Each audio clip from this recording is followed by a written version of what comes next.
అందరికీ నమస్కారం అండి. పొద్దున్న నుంచి నా ఫ్రెండ్స్ నాకు యూట్యూబ్ లింక్స్ పంపిస్తున్నారు, చూస్తున్నాను. అయితే జూలై 29న నా బర్త్డే జరిగింది. నా తమ్ముడు నాకు ఒక సర్ప్రైజ్ పార్టీ ప్లాన్ చేశాడు. నేను, నా ఫ్రెండ్స్, ఫ్యామిలీ మెంబర్స్ వెళ్ళి అక్కడ సెలబ్రేట్ చేసుకోవడం జరిగింది. అయితే వీడు ఆల్రెడీ వాళ్ళకి చెప్పాడంట, లిక్కర్ పర్మిషన్ తీసుకోండి అని చెప్పేసి. ఓకే అన్నారు వాళ్ళు. అయితే అన్ని రిసార్ట్లకి పోలీసులు వచ్చి చెక్ చేసినట్టు మా రిసార్ట్ కూడా వచ్చారు, చెక్ చేశారు. రూమ్స్ అన్ని చెక్ చేసిన తర్వాత లిక్కర్ ఉంది, దీని మీద పర్మిషన్ లేదండి, తీసుకెళ్ళాలి అన్నారు. ఓకే సార్ అని చెప్పేసాం. అది వాళ్ళు తీసుకెళ్లారు పోలీసు వాళ్ళు. దాని తర్వాత మేము కేక్ కటింగ్ చేసాము, ఫొటోస్ దిగాము ఫ్రెండ్స్ అందరం కలిసి. దాని తర్వాత నేను పోస్ట్ చేశాను, తిన్నాము, సెలబ్రేట్ చేసుకున్నాము.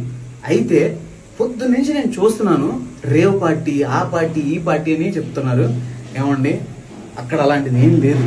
మేమందరం హ్యాపీగా ఉన్నాం, బయట ఎవరి పనులు వాళ్ళు చేసుకుంటున్నాం.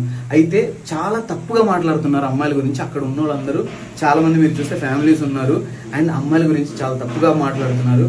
నాకైతే చాలా బాధేసింది. అండ్ మీడియా వాళ్ళు చాలా మంచి ఇన్ఫర్మేషనే చెప్తారని నాకు ఒక నమ్మకం ఉండేది. కానీ ఇలాంటి ఫేక్ న్యూస్ ని స్ప్రెడ్ చేస్తున్నారు, ఫాల్స్ న్యూస్ ని స్ప్రెడ్ చేస్తున్నారు. నేనైతే చాలా డిసప్పాయింట్ అయ్యాను. ఎవరైతే నన్ను డిఫేమ్ చేద్దాం అనుకుంటున్నారో, ఎవరైతే ఈ fake news, false news spread చేస్తున్నారో వాళ్ళందరి మీద లీగల్ యాక్షన్ తీసుకోబోతున్నాము. ప్లీజ్ దయచేసి ఇలాంటి ఫేక్ న్యూస్ ని స్ప్రెడ్ చేయొద్దు. Thank you.